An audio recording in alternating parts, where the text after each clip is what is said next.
this vision of having a great life, entrepreneurship, whatever you want to articulate it as, it's oversold. And what I mean by that is people aren't telling the truth of what it takes to get here, right? But I'm telling you, once you get here, it's worth every second of it. The question is, do you got what it takes to get through the storm?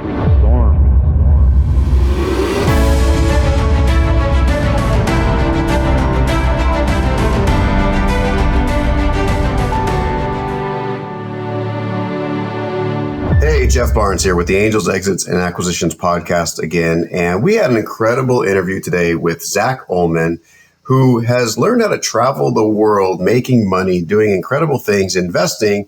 And we're going to talk a little bit about his shareholder model. And also, he's the first guest that has mentioned one of my favorite books of all time.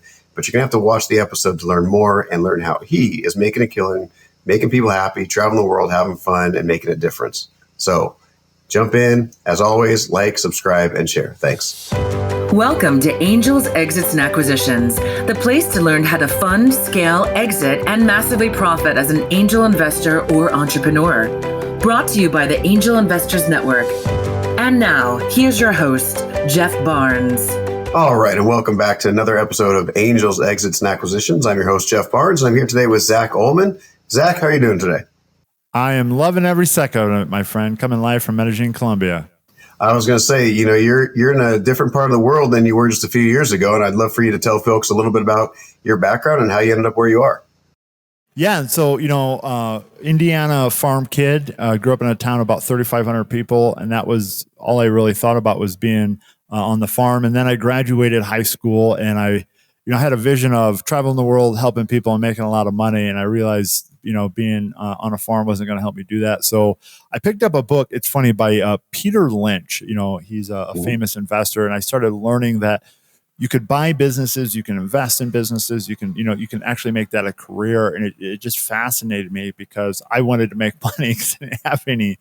And so went to, Indiana University, graduated top of my class with a degree in finance and business in 2008. If anybody remembers 2008, it was a horrible time to be anybody, let alone a fresh graduate with no experience coming in, competing against Lehman Brothers, right, Morgan Stanley, and all those guys. Took a job for a year with a real estate investor. I worked for free just to get some experience. I worked down at Chicago Board of Trade as a commodities broker for a year. And then I landed a job, my first, I call it corporate gig, as a valuation consultant. And that's when things really started gaining traction. I didn't know what it was. But I just jumped into it because I wanted the experience. And so I learned how to value assets, specifically private, illiquid, non-marketable assets. And it was very, very complex, very theoretical in nature. And I became very good at it and progressed into working for one of the best companies in the world, becoming a published author in that. Had every bell and whistle you could think of from a compensation standpoint. And I absolutely hated it, because it was like it's everything I wanted and I got it. It was the time I was most depressed in my life because, I was working 80 to 100 hours a week, sleeping on the floor, trying to get projects done. And I don't mind working that much. I just didn't see an end in sight. And so a friend said, hey, why don't you check out this real estate thing? You don't need a whole lot of money. So I focused on that and quit my job for that. Started building a community of that, bought my first business. Progressed into over 1,000 people in my private community, became on the founders board of the company that we sold their education. And then, bought a bunch of real estate myself. And then I wanted to take it to the next level. And I wanted to start really focusing on buying businesses. And so that's what we focus on today is we help people start, scale, sell their businesses. And then we look for equity in that. And then we teach people how to reinvest the proceeds into real estate for wealth building and tax strategies. That's awesome, man. So, similar story for myself. I had a nice cushy corporate job and, making plenty of money and was miserable for most of it. The difference was I wasn't working 80 to 100 hours a week at that point. I did that in the Navy. So I decided I wasn't going to do that anymore. But I had one of those jobs that I think a lot of people would be enviable of. I saw my boss twice a year. I was working from home. I've been working from home for the last 16 years now. And I still hated it. And I think that's something that's unique to folks that actually are very ambitious and motivated. A lot of people, and you and I probably have some similarities when it comes to this. When you look at some folks, like, how in the world are you happy with what you have right now? And to me, I used to be very judgy about that. I used to think everybody would want to be an entrepreneur. Why wouldn't you want to be an entrepreneur? It doesn't make any sense to not want to be an entrepreneur or have that freedom, right? And most people are not wired that way. And I think that's one of the reasons that, the folks like you and I end up getting very bored, even though something is good, it's paying well, it's putting a roof over your head, it's taking care of all your needs. But for whatever reason, it's just not scratching that itch, right? That entrepreneurial itch, as Michael Gerber calls it. So I'd imagine you have a little bit of that background with you. So you just, for whatever reason, you had that, and you didn't know it early on. I have a coach, so I coach 2 to 3 times a week, and I was sitting. I wanted to travel for my whole life. We've been doing it for 3-4 years nonstop, and I remember sitting on a beach in Dominican Republic. I mean, I had the money, I had the travel, I had the we were helping a lot of people. Those were the three, my 3 big things, and I was depressed. Right. I just wasn't fulfilled. Let's put it that way. And my coach is like, oh, you stopped asking what's next. Right. What's next? What's next? What's next? And I just like you, man, I have to be like, okay, cool. Accomplish that, climb that mountain. Where's the next one? And I just really enjoy the challenge of whatever's next. And so I will never slow down. I'll never, quote unquote retire. That's just not that's not who I am as a person. I'm always looking for what's next. That's awesome. Yeah. And the beauty of what you do now, buying, selling businesses, investing in, assets that produce cash flow, is you don't have to retire, right? I mean, right. That's almost the definition of retirement, is when you have assets that fund your lifestyle without you having to work for them anyway, right? Absolutely. And so it's, you always got to maintain, right? Because you got to manage your managers, right? Right. Make sure, because I've set a lot of people up to win, and they get, lazy, or they take their eye off the ball, or something happens to them. And it's like, so you still got, we still got to keep focus on the managers, make sure they're doing absolutely. So I definitely want to touch on that, because I think that's a really important topic. Assets only produce in relation to how well they're managed, right? If they're poorly managed, they're only going to produce so much. And the best managed assets, whether it's a business, whether it's real estate of any kind, doesn't really matter. That's when it's going to start producing really well. But you're doing this all from what appears to be the forest or jungle of Colombia right now. I'm in Medellin, Colombia, which is the greenest city I've ever been in. So if you're watching this, I have a bunch of, I'm on the 8th floor. We have a rented like a penthouse down here. And I'm in the heart of Medellin right now. And so it's just, that's, there's a river right across from me. It's just so lush, it's so beautiful. So, yeah. And so that, like you were saying, when you were younger, that's what you want to do. You want to travel the world. You want to make money and help people doing it. And here you are in Colombia. We're recording this podcast literally maybe not 10,000 miles away, but several thousand miles apart from each other. And you're still managing your entire portfolio. So what was the urge or the impetus to finally give up the corporate side and go on this route to travel? And how did you manage to do that while still managing all of your businesses and your interests? I just remember, so the sort of the fuel to the fire was, I was just going into the office every day fighting. It was Chicago. We had down by the airport. I used to drive. I lived in Indiana, a small farming community. So I drove 5 years. I drove about 100 miles round trip to school for every day for 5 years, and then the next progression was drive to Chicago every day from Cowes, which was like 200 miles round trip through. And so I was just used to driving, and I hated it. And so, but I was like, well, it's what I got to do.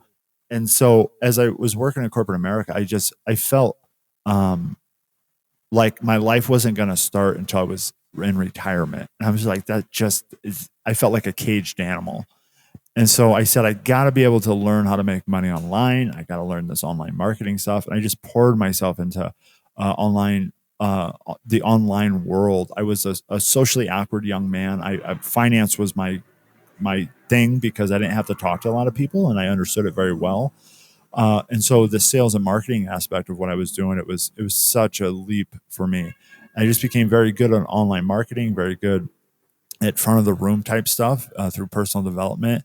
I saw that was the key to allow me to be geographically independent. And then, COVID came around, and I remember I was forced to move online. We had, meetings twice a week with 200 to 300 people in them. And that was my life's work. And I was like, I'm not going to let this just go down the drain and let these people just, disperse.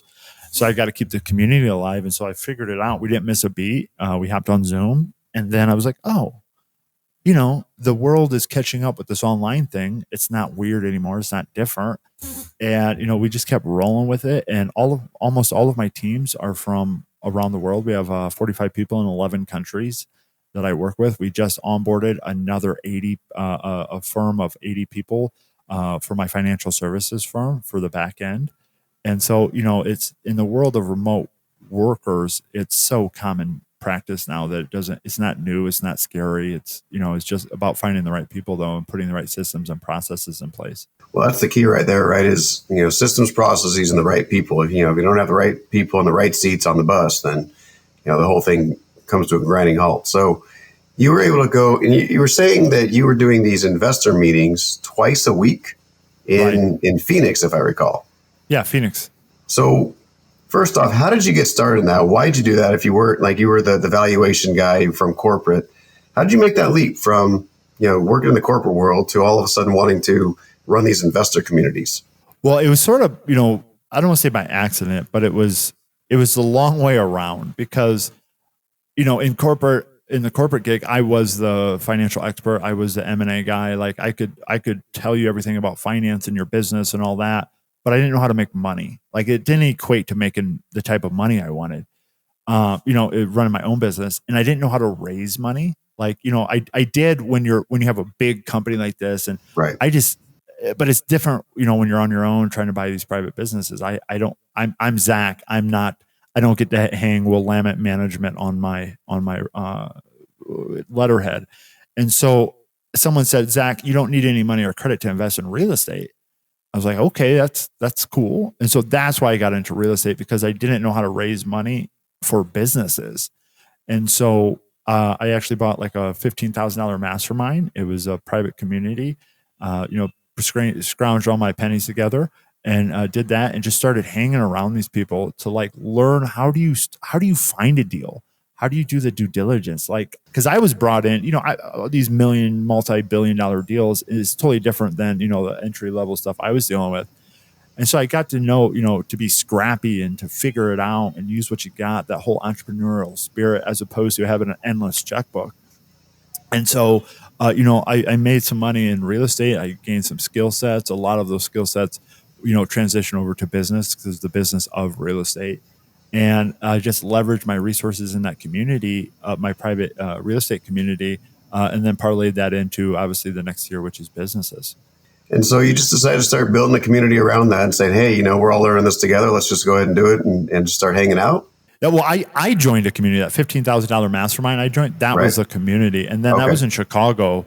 And so, I read this beautiful book, and it says, you can't make money without other people. It's much more complex than that. But, it's like, try to go make money, try to go, in the middle of nowhere and try to make money. You can't. You need other people. And we call that community, right? And so you need buyers, you need sellers, you need professionals, you need realtors, you need all of these things to do real estate. And everyone else is looking for theirs.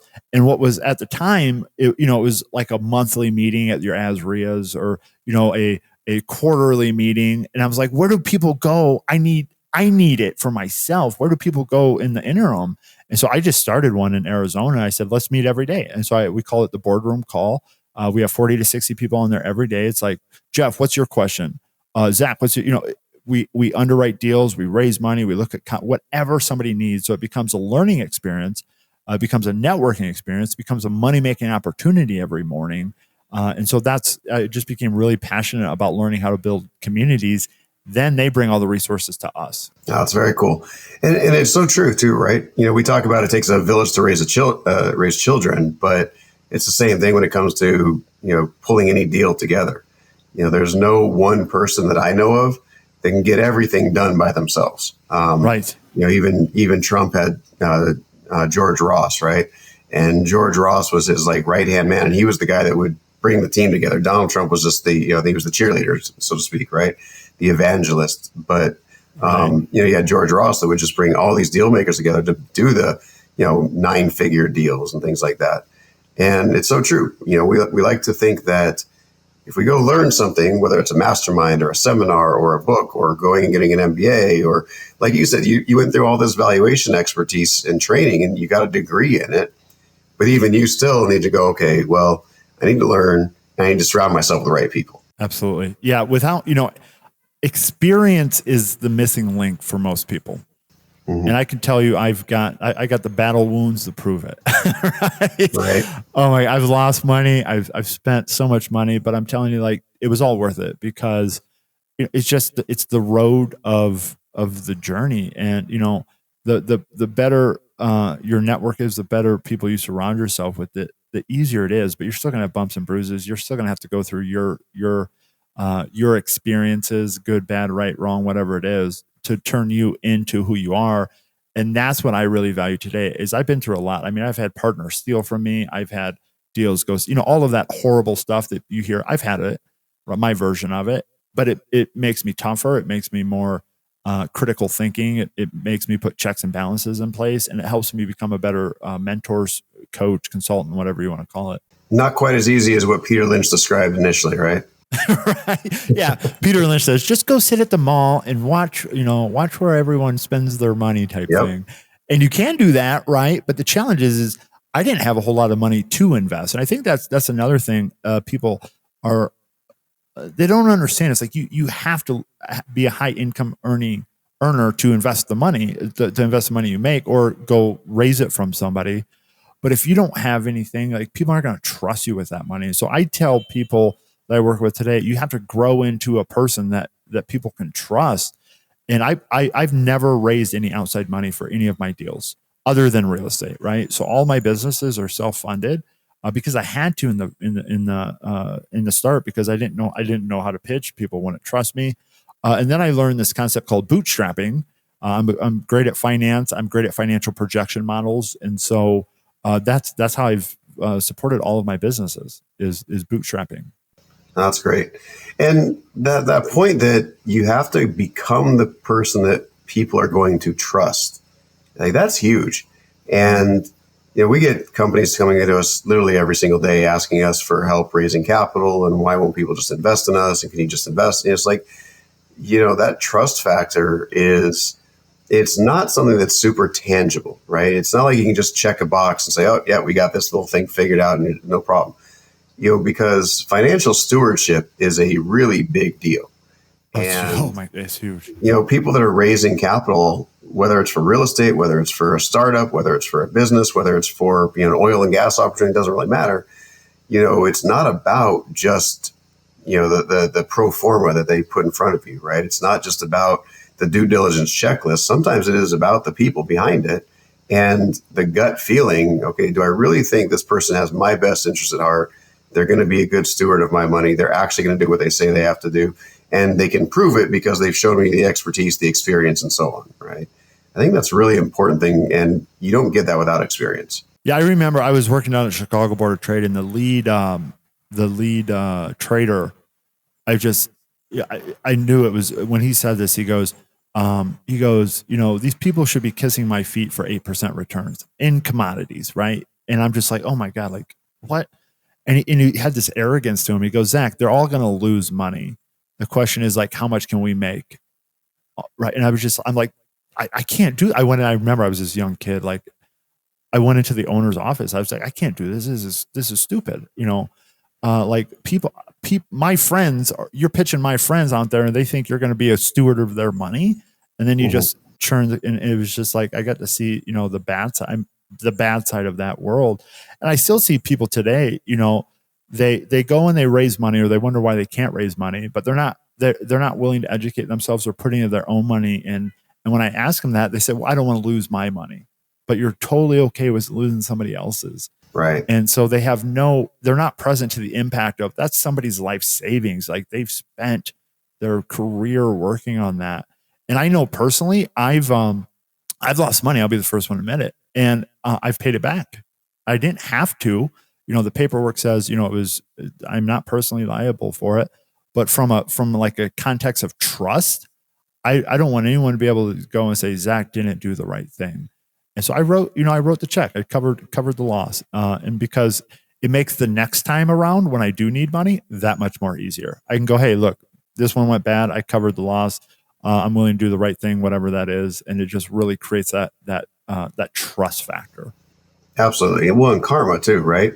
Whether you believe it or not, it's a real thing, right? Oh, so, totally. If you live that life of, oh, well, yeah, it's somebody else's money and I don't have to go for it, that seeps through into your character. And I think that does have major downside effects down the road versus doing the right thing, even when it's hard, difficult, no fun. You might lose friends over it sometimes because, you've had people that are like, oh, well, it's an investor's money and we'll just get them on the next one or we'll just start another business. Like, I can't do that in good faith, right? You can't just like shut down shop and walk away, right? During COVID, our business came to a screeching halt, right? We were doing a lot of the same things. You're doing live events, and live events was our business, how we'd bring capital in, how we'd bring investors in and things like that. And it came to a screeching halt. But I have shareholders. It's not like I'm just going to shut the doors and walk away, even though I had other partners who did, right? So there's days I wanted to, oh my God, but this was just so much easier if I could just turn it off. But then life goes on, and then you have to go out into the world with that on your reputation now. Exactly. And it's like, it just makes it that much more harder to create the next thing.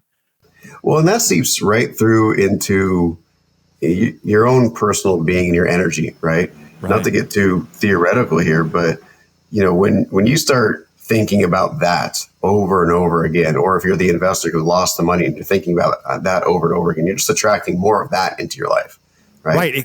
And we don't want that. That constant conversation in your head about, I hope, the embarrassment, the stories you make up, the phone calls from the investors that are upset and telling you that, I mean, I've experienced it all from, not me personally, but when you run a group of 1,000 people, there's stuff that doesn't always go as planned, and people don't always do the right thing. And then, I get sent in to sort things out to make sure everyone, stays civil. But, you hear the horror stories, and a lot of it comes down to people, and this is my opinion, people don't understand what they're getting into, because if they did, oh my gosh, there's a reason you get 15 to 20% return. Like, it's not going to go as planned, right? If you understand risk reward aspects, it's like, trust me, I've never had anything go as planned. And so not perfectly, that's for sure. right. And so but that's where the value is. The value is, because if it did go as planned, everyone could do it. The value is knowing what you do when it doesn't go as planned and keeping the wheels on the bus. And that's, again, without experience and mentorship and coaching, all of that, I have plenty of my own, because sometimes I don't know how to keep the wheels on the bus. Go get some coaching and, get back in there and keep playing. Absolutely. Yeah, no, truer words could not have been said. So it's kind of funny. We were yesterday I was playing cash flow with my kids, and my oldest is this kid that has to win, always wants to win all the time. He's like really smart with his money, dollars and cents, making sure everything's matched perfectly and making the good financial. And he's 11, right? And then my youngest, who's 10, is like, whatever, it'll all work out. But whenever something would go wrong for my oldest, he'd be like, okay, I really hope I don't get a baby. And he'd roll the dice. Next thing, he gets a kid, right? And so all of a sudden, with 3 times around the wheel, all of a sudden he has 3 kids. And he's like, oh my gosh, I'm making $600 per payday. This is terrible. I hate it. I hope I don't get, lose my job. And next roll, lose his job. Job. And I was like, buddy, you got to stop thinking about what you don't want and start thinking about what you do want. He goes, oh, well, I want a good deal. I was like, well, that didn't work out. Be specific. He's got to be very, very, and all of a sudden he was like, said, okay, I want to roll a 4 and I want to roll a 5. The next 5 rolls in a row, he got exactly what he was looking for. It was really funny. Versus my other one, who just doesn't have a care in the world, just having a good time. Like, he's fanning himself with all the money that he's making, right? He's just like, making it rain and throwing cash out there and thinks it's hilarious. But he doesn't understand the bigger picture of like how to actually win the game versus my other one who does, and he gets in his head about it. So once my older one kind of fixed his mindset about it, he goes, okay, well, that's what I need to do. Like, 3 rolls later, he's out of the rat race, right? And so for anyone that doesn't know what game I'm talking about, Cash Flow 101, it's a game by Robert Kiyosaki. But it was just that really funny thing. Like, his negative mindset kept getting worse and worse and worse. And I could see he was on the verge of tears. And he actually did take my advice and shifted everything and fixed it. And all of a sudden got out of the rat race. Versus the other one who was having the best time in the world making all this money, but didn't understand the objective, how to win. And then when he realized what the objective was, he got really down and out because he's like, well, this sucks. I have all the money. I have the most money. I should be a winner, right? It's like, he saw his brother turning around, and all of a sudden he got negative and he started losing his money. It's kind of funny how like that karma can hit you in really interesting ways. And I think that's so true of life too, right? Just like you were saying, if you have a person on your team who understands and has been there and has the experience, if things go wrong, they're going to be the one you want on your team. Right. Not the person who's like the first time raising the money, bringing in the investors. Things go south, like, oh, well, I don't know what to do. I guess we'll just shut up shop and go to the next person, right? Yeah, and I that was the piece that I was missing when I first got started. I was great with spreadsheets, projection models, cap rates, discounted cash flow models. Like that was my jam. Talking to people and the art of creating was like, I remember when I picked up my first personal development book, I actually went to a program because I knew all the technical aspect and I was so upset. I was like, why am I not getting what I want? Right. What I remember one day I said, I felt like I was lied to because I was told if I worked hard, I could have anything I want. There's no more hours to work and I don't have it. And so once I started bringing that creation, the mindset, the intentionality of our thoughts and our words and our actions, dude, everything started lining up. I started getting exactly what I met my wife. I bought a business. I quit like everything because I was focusing on what I want, not what I didn't want. And there's many different ways to say it. And they all, all these people out there that do the personal development, they all have sort of that underlying tone to it, the same message. And I'm telling you, if you don't have that with the technical, you're not going to get anywhere. And if you don't have the technical with that, you're going to, right. It's going to be airy fairy, like your one son, right? And so you need the technical knowledge or somebody on your team, but you also need the mindset aspect of it too. 100%. So I wanted to shift back to you're talking about managing the managers, and you're in the business of buying businesses right now. So you're still doing real estate, I'm assuming, but you're also buying businesses. So right. What kind of businesses are you guys buying? Give us an idea, like just what kind of flavor are these businesses? So everything I do is I have a very specific model of how we either buy, start, scale businesses. And so I love online service businesses, stuff that can be done. I know it. I have the team for it. And so we have our own finance team. We have our own bookkeepers, our own CPAs. That's a business in itself. We have our own AI department where all we do is focus on automation. And we use the same softwares and everything. We use Go High Level. We use Slack. We use ClickUp. Right. So the team, right, I can leverage their excess capacity from company A to company B. And so everyone knows the software. Everyone knows, it's like building a subdivision. It's the same house, everything. And so we look for similar businesses in the service industry. And so right now we have a bookkeeping and accounting firm that we run, and we're scaling that. We have a company called Genius in 21 Days. It is a company that I actually took their training. It teaches you how to learn. It was this guy, he got on, I was actually on the founders board for one of these education companies we sold. And he got on and, he was pitching us his program.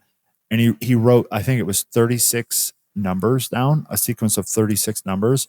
And he memorized it in like 20 seconds. And I was like, can you teach me to do that? He goes, yeah. I signed up for his course. And it was the best course I've ever taken. My wife and I took it. It's really unlocked our brain. It teaches you how to learn. It teaches you how to be more effective. And so over in Europe, they have 60,000 5-star reviews, and he owns the whole U.S. Franchise for it. But it's just him, and so he couldn't afford a guy like me. So we brought our whole team in for a stake of the company, stake of the profits. But it's again very same model: online delivery. Sales funnels, like all of that is very similar to everything we do. We also have a architect and design company for houses. So where again, these are all, in my opinion, there's a lot of people out there that can do it, but there's very few people out there that are successful at running a business with it. And so everybody I know has challenges with their bookkeepers and their CPAs, right? Actually doing the extensive stuff. Same thing with architecture and design. It's like they're backed up. They don't have the social skills. They don't have the technical skills to make it a business, but they're really good at the craft. And so I found somebody that was really good at the craft. He, hired me as a consultant, and we're getting equity for whatever it is that we bring. And so those are then obviously we have a wholesale real estate company. And the idea behind that is all of these high net worth people where I do consulting, fractional CFO work, or even I own, we buy real estate with our proceeds of our business. So we make money in business and then we store it in rental real estate. And so we have a wholesale company that helps us get direct to seller on that. And then obviously our cash flowing rentals, be it short term, mid-term, or long term. Very cool. And so I imagine there's going to be people listening to this. They're going to say, hey, Zach, that sounds awesome. But it sounds like a lot of people to manage. How in the world do you do that while you're traveling, living in Colombia? I'm imagining a lot of these businesses, like they're online, but you said you have people in 11 countries now? So yeah, 11 countries. How in the world are you managing this, and how are they all staying afloat and staying profitable? Well, it's about having the right people. And so they're, most of my team is from South America, right? And so it's fun to look at, like, each geographical place in the world has like their own skill set, talent they're known for. All of my salespeople are from Venezuela. My operations is from Colombia. My marketing people are from Colombia. And there was this beautiful, article. It was about free agency. And I read it a couple of weeks ago, and it talks about, being able to make a decision, being able to, I call it the figure it out skill set. And so my team, I tell them where I need to be. I paint the picture. I paint the vision. I say, this is where I need to be. This is by when I need to get it. I have to go figure it out type thing. And then I make myself available. But I've learned, like, I need people that have the critical thinking skills. And all of these people, like the head of director of operations, she was sent to America not knowing English with 2 months worth of money and said, figure it out. She learned English, learned how to make money. All my sales team, they've all figured out how to leave Venezuela, which, if you guys know, there's some economic challenges there. So these are very resourceful people. They don't have the pedigree of the Ivy League colleges or anything like that, but man, you put them in a problem and they'll solve that problem. And then what I do, I think the head of Jack Welch, the head of GE, I remember, and it's different when you hear this information on the other side of experience, is find great people, pay them well, and get out of their way.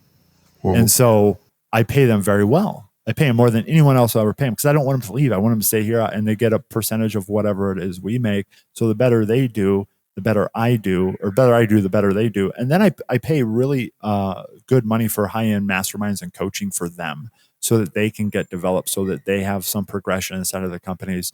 And it's my goal to keep the vision, to keep them keep them excited, and then obviously keep the money coming in. And they figure it out, whatever it is themselves, and I help put the puzzle pieces together. Oh, I love that. It's so important too, right? And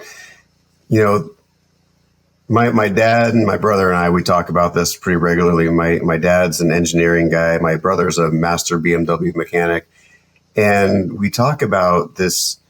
Critical thinking is like a lost art, it seems like. And it blows my mind. I'm just like thinking, and again, I come from a nuclear Navy. We had to be able to figure stuff out, because if something goes wrong, there's no phoning a friend, right? Right.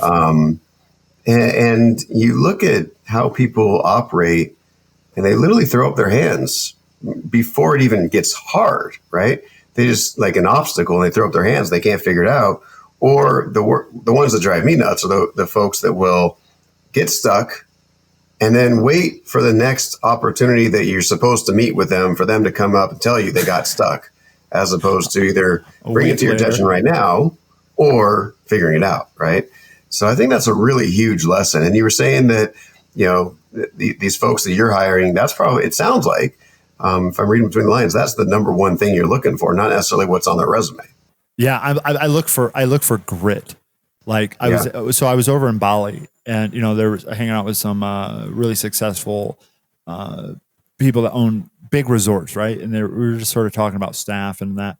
And I said, I don't really care what's on the resume per se, college stuff like that. I like what's the grit, because things are going to get tough when you're developing yourself into becoming successful. Like, you have to grow and you have to push through your mental obstacles and, your personal obstacles. I had to quit hanging around certain friends, all of these social aspects too. It's like, oh yeah, it's going to be tough. And so what do you have grit, and do you have intention, and what's your life's purpose, and just understanding those human characteristics. Cause I could teach somebody finance. I could say, go watch this class. I have all the expensive mastermind resources for my team, but I can't teach grit. I can't teach perseverance. I can't teach that stuff. So either you got it or you don't.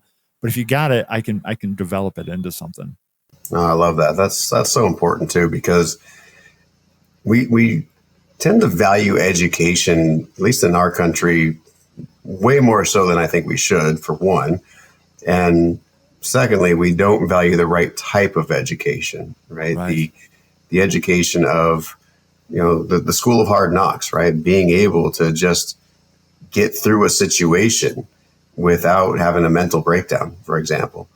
I've had many times where I've had panic attacks. I've been just curled in a ball because I didn't know what to do, crying. And, you're not, this vision of business, this vision of having a great life, entrepreneurship, whatever you want to articulate it as, it's oversold. And what I mean by that is people aren't telling the truth of what it takes to get here, right? But I'm telling you, once you get here, it's worth every second of it. The question is, do you got what it takes to get through the storm?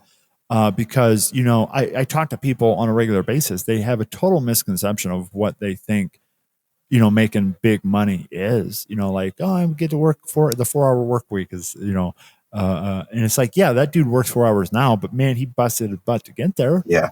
Right. Yeah, I'm sure he was working like 96 hours a week writing the book. Right. And so, it is possible, but and this is why I named my company is called Learn and Grow Rich. It's like, I just had this epiphany. I was like, you're not going to get anything unless you pick up a book, study it, and then go put it into practical use and then get the feedback loop.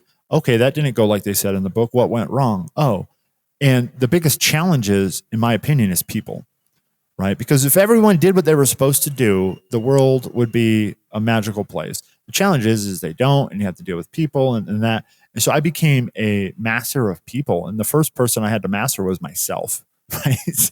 And that mindset and that personal, the taking personal responsibility and not blaming anybody else. And then once I managed my emotions and humanity, then I was like, oh, they had the same thing I was dealing with.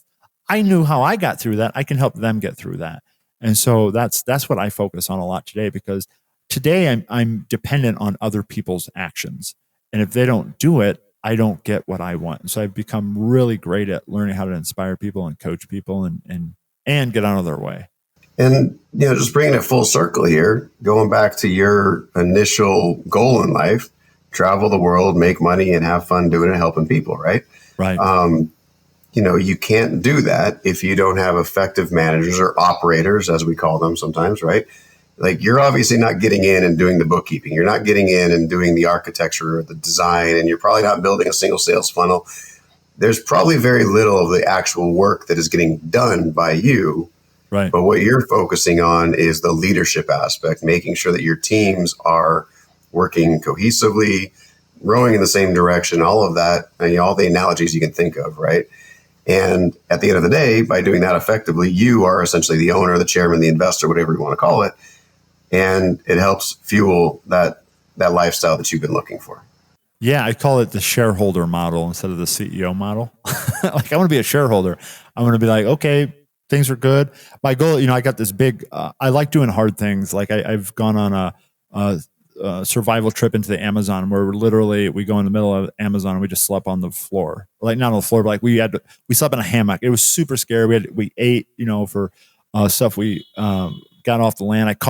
Came in with my hand. It was ridiculously fun.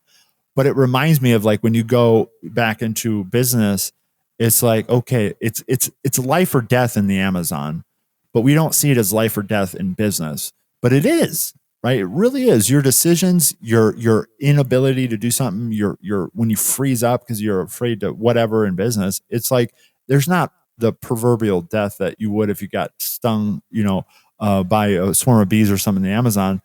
But your dreams die, your goals die, like something inside of you dies. And so these, it's my experience. Everybody wants to be great. They just don't know how. They don't know what the emotional aspect of it is. And there's so much I don't want to say, there's so much contradicting information out there. And that's something I dealt with a lot, was, trying to get it right. Like I got I got Jeff saying this and I got Zach saying that. And, the third person that says, those guys don't know what they're doing. You need to invest in crypto. And then the fourth person saying, no, e-commerce is the way to go. And the fifth person's like, well, stay in your job. It's too risky. You'll lose it all. And it's just like, who's right? And what I've learned is you just got to know, set a direction. I think you should have two mentors in life. I think you should have one that has everything you want to show you the direction. And then I think you should have one, at least two. I'll put at least, I have many more than that. And then one right in front of you, a step or two ahead of you to show you the steps. This is what you need to do. This is how you need to do it. This is why you need to do it. And that's sort of a mantra I've used, and it's served me well. That's great. Awesome. Zach, I really appreciate it. This has been a phenomenal interview. I could go along with this all day, and just more about your journey and, what you've done and what you've accomplished at a relatively young age. If we're being honest here, I think there's a lot of people that are, I know I found myself, I'm looking at my life sometimes like, hey, how am I only here? And I know full well that I'm much further along than other people might think at my same age. And I think there's a lot of people that'll be watching this interview wondering the same question, like, how has he done so much and I'm only here? So to those people, a couple things, what would be a thought you would leave them with, right? If they're feeling like maybe you've got it figured out, right? That's what they're probably thinking right now. He's got it figured out. What's a piece of advice you might leave them with? And then how can people find you online and maybe connect with you? Yeah. So a couple things. Read the book, The Gap versus a Gain. It'll change your life.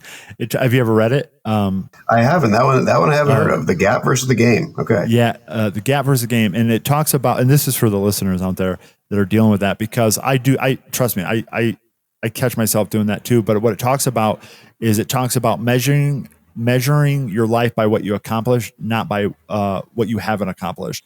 And so it says, look in the rearview mirror, start writing down, what did you actually win on today? What did you actually accomplish today, as opposed to what didn't you accomplish?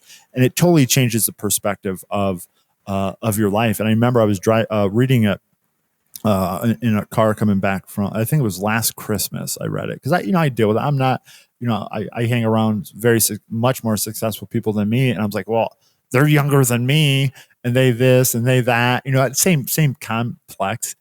And then it was, they put it to this, I was driving. So the horizon, and it's like, you're never going to get to the horizon, because once you do, it's that proverbial spot, it's still up there. And so just understand that, there's another couple quotes I want to share is, happiness is a direction, not a destination. And you can move in that direction every second of every day, right? So you can get happier and happier and happier. And the last one I want to leave you guys with is, this is it. And I have to remind myself of that.